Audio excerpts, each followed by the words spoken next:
स्तुति हो जाए, वैभव हो जाए, और देखो साहब उन्होंने ऐसा कर दिया। और कुछ लोग तो केवल उधर पोषण में ही अपना जीवन में लगे हुए, कैसे पेट भर जाए, कैसे हो जाए। बकारः कूट भाषण मंदासु मंदमतियो मंदभागा तौ पाखंड नृता संतो विकृतो सत्य विग्रह। जिस तीर्थ में जाओ, तीर्थ का तप चला गया, वहां का तेज चला गया, क्योंकि वहां जो मठाधीश बन के बैठे हैं, राधे राधे, पहले तपस्या से मठाधीश माने जाते थे, संत माने जाते थे, महंत माने जाते थे। आजकल जिसके 10, 20, 50 गाड़ियां आगे पीछे चल रही हों, वो महंत माने जाते हैं। उनने का साथ 500 गाड़ी आई थी, अरे देखो क्या आलम है, वो बड़े महंत हो गए, वो बड़े संत हो गए। जो वास्तव में तपस्या में रत हैं, उनको कौन पूछे। तो इस समय की परिवर्तन देखा मैंने। नारद जी कह रहे, फिर क्या देखा, ना योगो नेम सिद्धो ना ज्ञानी सत्रियो न रहा। ना तो किसी के अंदर योग है, ना सत्कर्म है, सब जगह विकार ही विकार देखे। तो मैंने सोचा क्या करें, तो सब जगह भटका।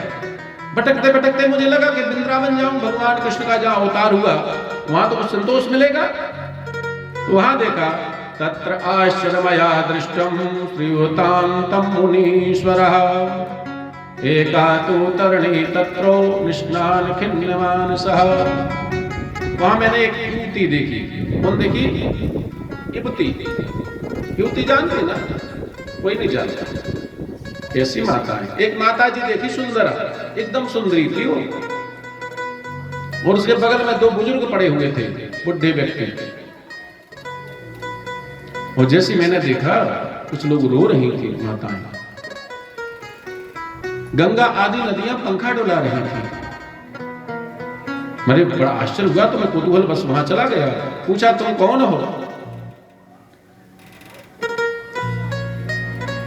तो युवती क्या कहती है, अहम भक्ति रीति ख्यातो इमो में तनियो मतो ज्ञान वैराग्य नामानो काल योगेन जर्जरो। मेरा नाम भक्ति है। भक्ति महारानी युवती है। कहां पर? वृंदावन में। और ये दोनों जो लेटे हुए कौन है? कहते मेरे बेटे हैं। अब विचार करो, माता जवान हो, बेटा बुढ़े हो जाए। बोले हाँ प्रभु मेरे बेटे हैं। एक का नाम ज्ञान है, दूसरे का नाम वैराग्य है। दक्षिण में मैं पैदा हुई, वो अपना परिचय देती है भक्ति नारद जी को। कहां हुई? कर्नाटक में। वो भक्ति कहां पैदा होती पता है? कहां पर? दक्षिण में नहीं। कान से किसी के प्रति सुनो, कर्नाटक।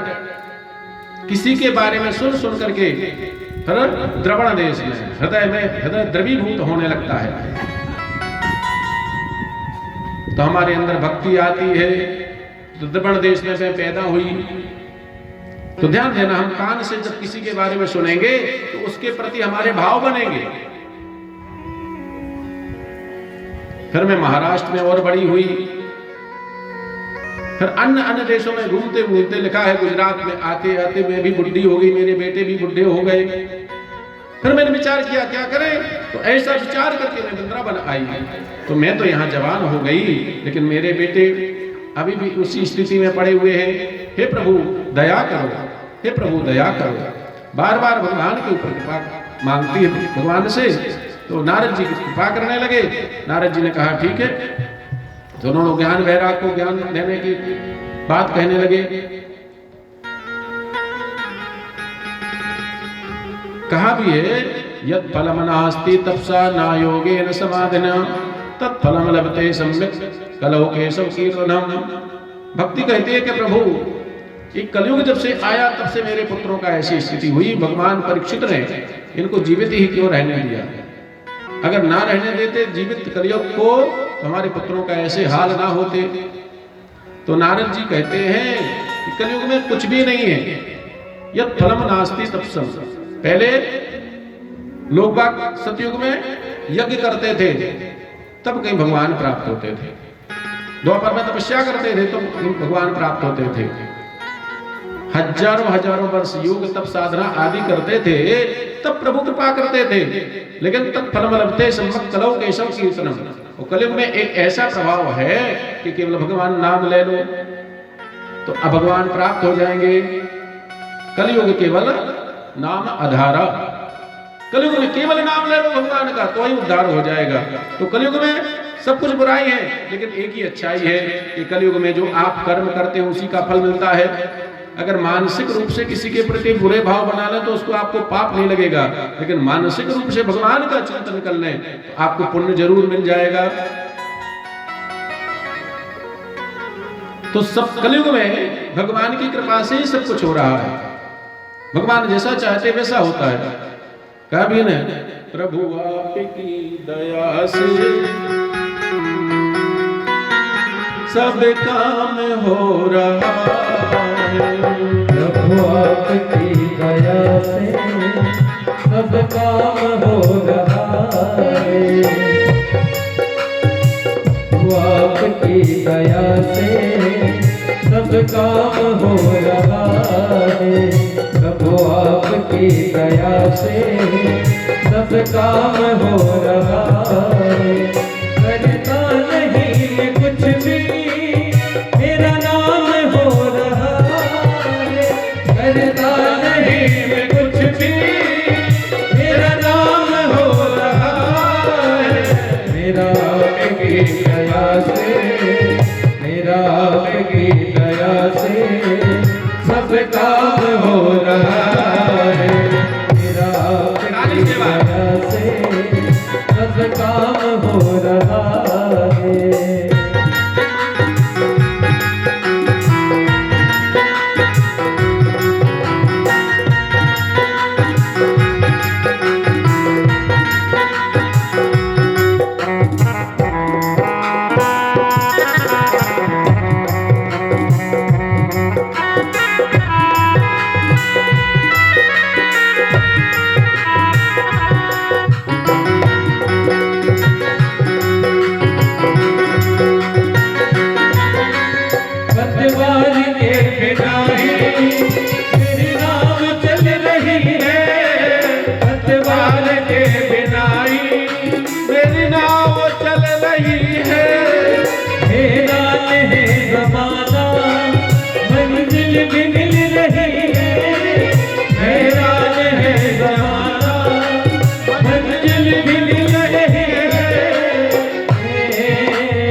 बदौलतों से आराम हो रहा है। तेरी बदौलतों से आराम हो रहा है। मेरा आपकी दया से सब काम हो रहा है। मेरा आपकी दया से सब काम हो रहा है।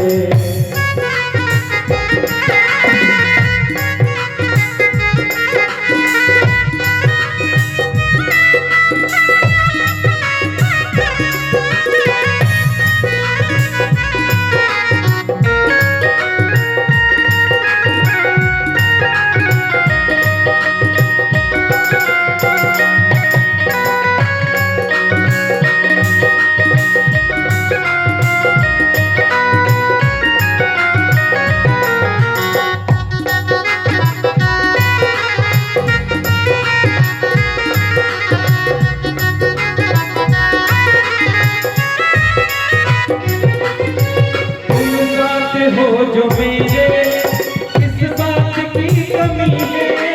तुम साथ हो मेरे किस बात की कमी है।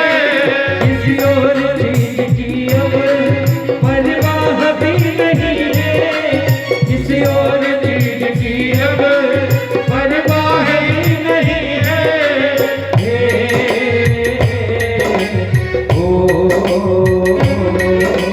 तेरी ही प्रेरणा से, तेरी ही प्रेरणा से सब काम हो रहा है। तेरी ही प्रेरणा से सब काम हो रहा है। करते हो तुम नैया,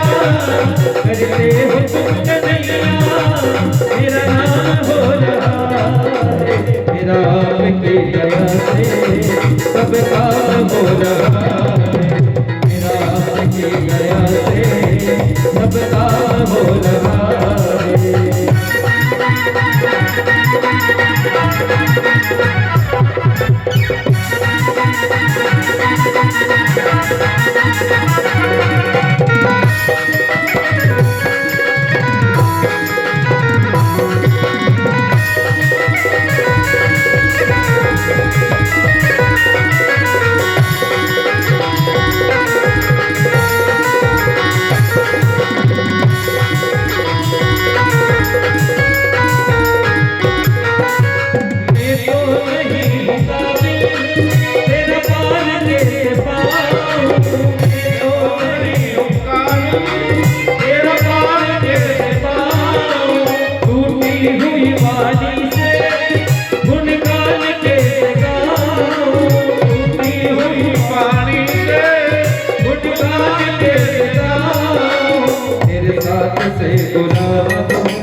मेरे साथ से गुलाब गुलबान हो रहा है। मेरा आपकी दया से सब काम हो रहा है। मेरा आपकी दया से सब काम हो रहा है। करते हो पुत्र नैया, करते हो पुत्र नैया, मेरा नाम हो रहा है। मेरा आपकी दया से सब काम हो रहा है। मेरा आपकी दया से सब काम हो रहा है। मेरा आपकी दया से सब काम हो रहा है। मेरा आपकी दया से सब काम हो रहा है। गोपाल कृष्ण भगवान की सुरेशं तो हि धन्योऽसि मद्भाग्येन समागतः साधुनं दर्शनं लोके सर्वसिद्धिकरं परम्। नारद जी ने समझाया कि आप चिंता ना करें, मैं प्रतिज्ञा करता हूं कि मैं तुम्हारे दोनों बेटाओं का पूरे विश्व में नाम ना कर दूं, वो तुम्हारा नाम ना कर दूं तो मेरा नारद होना अपना नाम बदल दूंगा। वेद मंत्रों के द्वारा वाचन किया, उनको हिलाया डुलाया, लेकिन चेतना नहीं आई। गीता के मंत्रों का वाचन किया, थोड़ी सी श्वास चढ़ी, कुछ चेतन हुई, लेकिन उठने की कोशिश करें तो जैसे सूखी हुई लकड़ी गिर जाती है वैसे गिरने लगे। अब तो नारद जी के मन में विचार आने लगा, क्या बात है। भक्ति को बहुत संबोधन किया, भक्ति प्रसन्न हो गई, लेकिन कहती है प्रभु मेरे पुत्रों का तो उद्धार करो। भक्ति को बताया कि आप जहां चाहो जहां भगवान आ जाते हैं, भक्ति में बहुत ताकत है। हे भक्ति मां, मैं तुम्हारा प्रचार प्रसार करूंगा। तो भक्ति कहती है कि अगर तुम मेरा और मेरा बेटों का विचार प्रसार कर दोगे, जीवित कर दोगे, तो मैं कभी आपको छोड़ के नहीं जाऊंगी, मैं आपके साथ हमेशा रहूंगी। और ध्यान देना बंधु, जहां भक्ति है वहां भगवान है, उसको भगवान भी कभी छोड़ के नहीं जाते। अगर भक्ति आपके यहां आ गई तो शायद आपने सुना रावण ने बलात् ताकत के द्वारा सीता का अपहरण किया था। वो सीता महारानी को पता है भक्ति, भक्ति का बलात् भी आप अपहरण कर लो, किसी के कहने को भी मान लो, कोई डांट दे तो सुन लो। हमारे मन में भली भक्ति नहीं आ रही, लेकिन डांटने से भक्ति आ जाए तो ब्रह्म को आना ही पड़ेगा। राम जी पता करते करते पहुंच गए, आ गए कि नहीं आ गए, क्योंकि भक्ति पहुंच गई थी वहां। तो हमें आपने तो इतनी ताकत नहीं है कि भक्ति को हरण करके ले आए, तो क्यों ना निर्मल मन से भक्ति का आप जाप करें, भगवान का स्मरण करें, भगवान का चिंतन करें, भगवान के सामने बढ़िया मधुर मधुर भाव से उनको अनुमोदन करें। हमारे अंदर इतनी ताकत नहीं कि भगवान से दुश्मनी प्राप्त कर सके, लेकिन कम से कम उनकी भक्ति के रूप में, प्रणयन के रूप में, प्रार्थना के रूप में भगवान को प्रार्थना तो करते ही रहते। तो जहां भक्ति है वहां भगवान है, ये पक्का सत्य है। लेकिन भक्ति आती नहीं, अहंकार जरूर आता है। कोई बोले ऐसा नहीं, ऐसा करा करो, हम इतने देर से पूजा कर रहे थे, पागल थे क्या? हम तुरंत अहंकार आ जाए, तुमको ज्ञान, हम इतने बड़े उम्र में हैं। ये तुरंत अहंकार आता बंधु, बस इसको ही दबाना है, यही भागवत है। और 7 दिन में हो जाए कि अंदर आ जाए, क्योंकि पूरा परिवार पुजारी है। राधे राधे, हाँ जय श्री राधे। क्योंकि पूरा परिवार भगवान की सेवा कर रहे इतने दिन से। और ध्यान देना, बुरा मत मानना, जिसने जैसा बताया हम वैसे लग गए। उनने तो ऐसा कहा था, उनने तो ऐसा कहा था। अरे कभी शास्त्र को खुल के देखो साहब, थोड़ा सा इस पे चलो जो भगवान ने लिखा है। तो भक्ति माँ आज नारद जी की प्रार्थना करने लगी, जयति जयति माया यस्य काया धवस्ते, वचन रचन मेकम केवलम चाकलयो, ध्रुवपति बपाति यत कृपातो ध्रुवोयम, सकल कुशल पात्रम ब्रह्मपुत्रम नतास्मि। हे नारद जी, आप धन्य हैं, आपकी कृपा से कयाधु पुत्र पहला भगवान को प्राप्त कर लेता है मात्र 5 महीना में। नारद जी ने कृपा करी, नारद जी ने मंत्र दिया था, और ध्रुव को भी आपने ज्ञान दिया था प्रभु। दोनों भक्तों को भगवान से मिला दिया। अगर मेरे जीवन में आप आ गए तो हमको भी भगवान से मिला ही हो गया। आप बड़ी कृपालु हैं, दयालु हैं। ऐसी भगवान भक्ति महारानी नारद जी से प्रार्थना करने लगे। अब तो सब प्रकार से विचार करने लगे नारद जी, क्या करें क्या करें। तब आता है कि अलप्रतम रतम तीर्थम रलम भोगे रलम मखे, अलम ज्ञान कथा लापे भक्ति के वो मुक्तिदा। ध्यान देना, आपका तीर्थ करना भी उतना फलदायी नहीं हो सकता है। अलम व्रतम, आप व्रत उपवास करते हैं तो भी उतना फलदायी नहीं हो सकता है। रतम रलम मखे, आप कितनी बड़ी बड़ी यज्ञ करते हो तो उतना फलदायी नहीं हो सकता है। हम ज्ञान, आप कितने विद्वान हो जाएं तो भी उतना फलदायी नहीं हो सकता है। लेकिन अगर आपके जीवन में भक्ति आ जाए तो निश्चित भगवान आ ही जाते हैं। ये भक्ति का प्रभाव है बंधु, भक्ति का ही प्रभाव है। इसलिए जीवन में भक्ति लाओ। और भक्ति कहां से आएगी? भाव से। जब तक आपके भाव निर्मल नहीं होंगे तब तक आपको भगवान नहीं आएंगे। तब सब प्रकार से जब नारद जी ने विचार किया तब आकाशवाणी हुई कि हे नारद जी, तुम चिंता ना करो, क्योंकि भगवान का ध्यान करने लगे। हे प्रभु बताओ, तुम्हें उपाय बताओ। तो आकाशवाणी हुई, क्या हुई? देववाणी तभो भूतो ऋषिकित्याति मिति, उद्यमे सफलोस्तु भविष्यति न संशयः।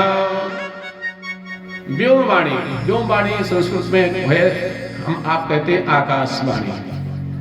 आकाशवाणी हुई, क्या हुई कि तो कुछ ऐसा कर्म करो, ऐसा सत्कर्म करो जिससे आपको सफलता अवश्य मिले। तो ये क्या होगा? तो उन्होंने आकाशवाणी ने कहा, ये कोई संत महंत ही बताएंगे कि सत्कर्म है क्या। अब तो नारद जी उठे, वो चल दिए। जिस आश्रम में जाए बड़ा स्वागत हो नारद जी, फल फूल मिठाई आदि आदि सब कुछ तैयारी हो जाएगा। नारद जी बैठे, बोले बाद में भैया सब कुछ देना, ये बताओ सत्कर्म है क्या।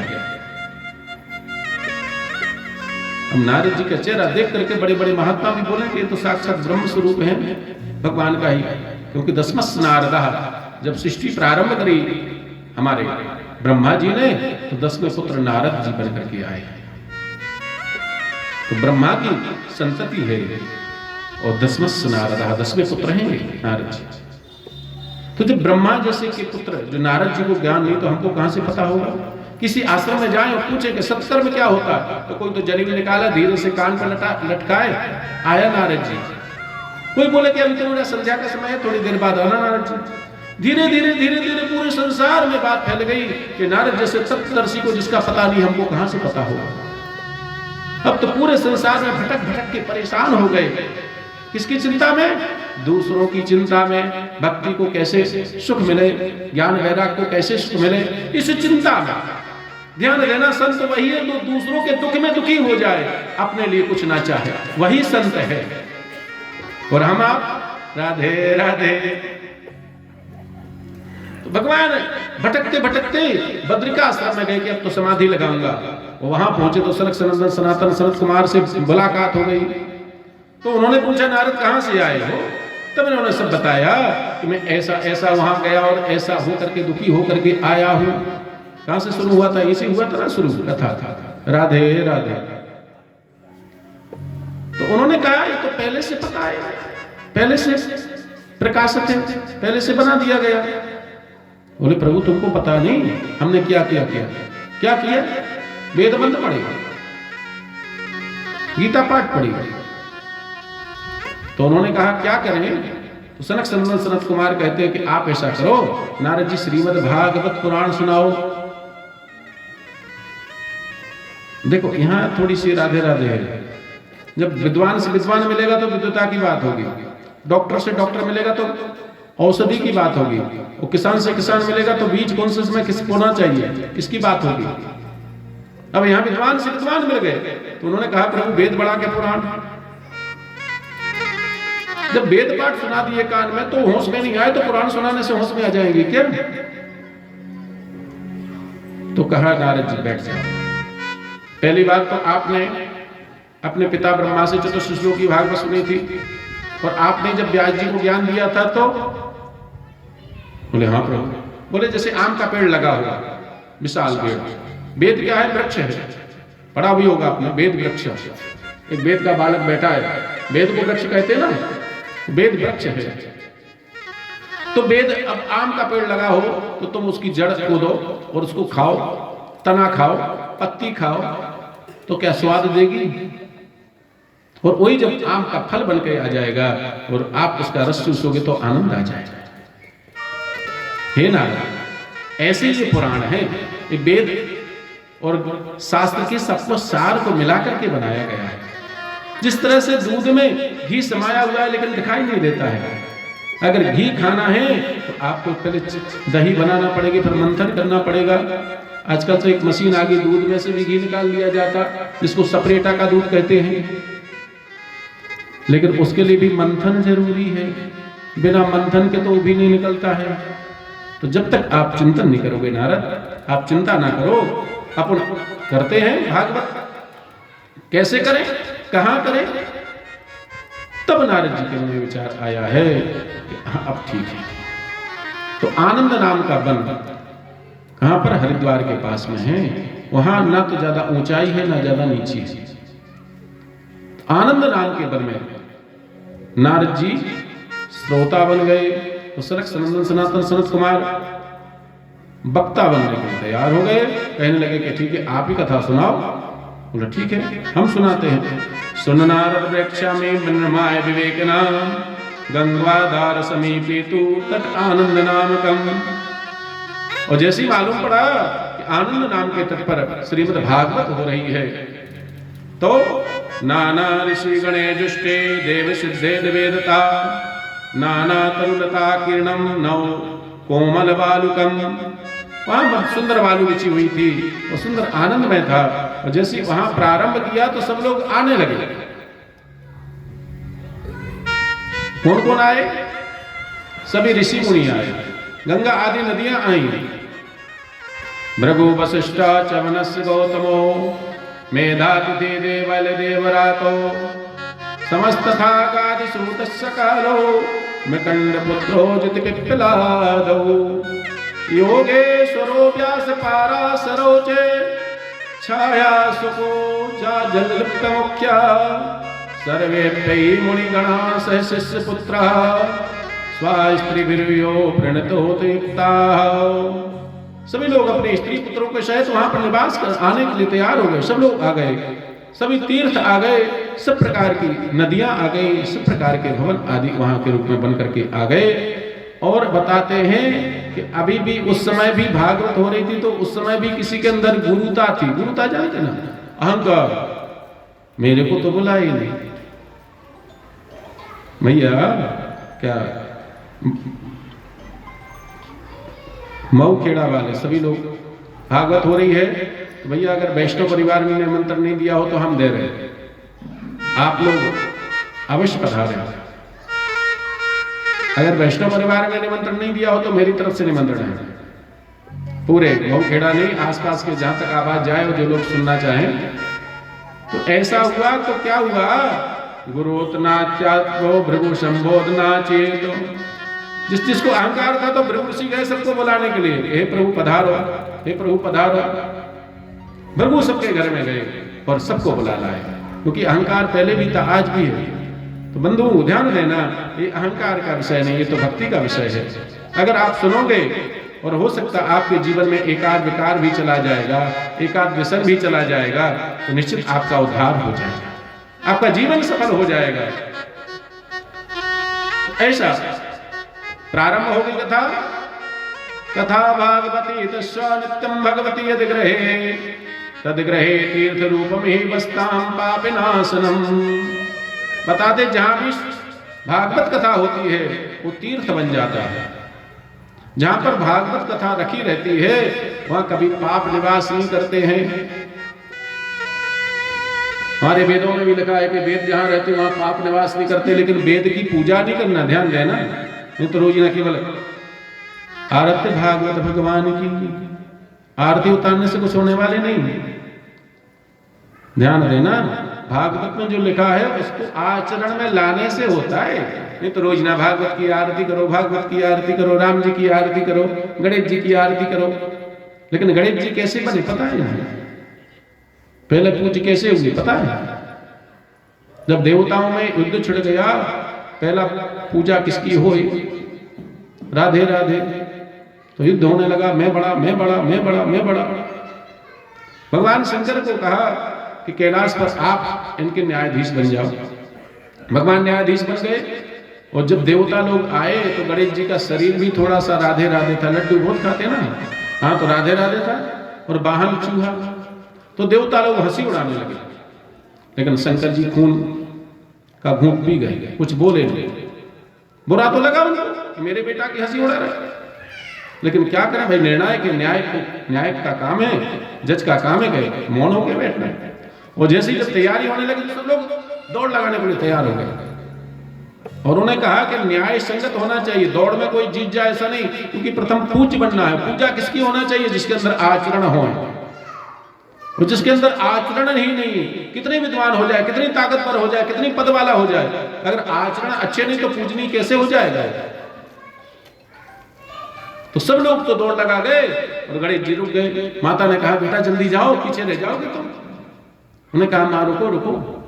उन्होंने पूरी बढ़िया कैलाश को सजाया और माता पिता को बिठाया, बढ़िया उनका सेवा करी, हाथ पर दबाए और नमन वंदन करके, और उन्हीं की परिक्रमा की। 1 2 और 3। और जैसी परिक्रमा करी, बोले नारद क्या कर रहा? भगवान शंकर ने प्रत्यक्ष पूछा,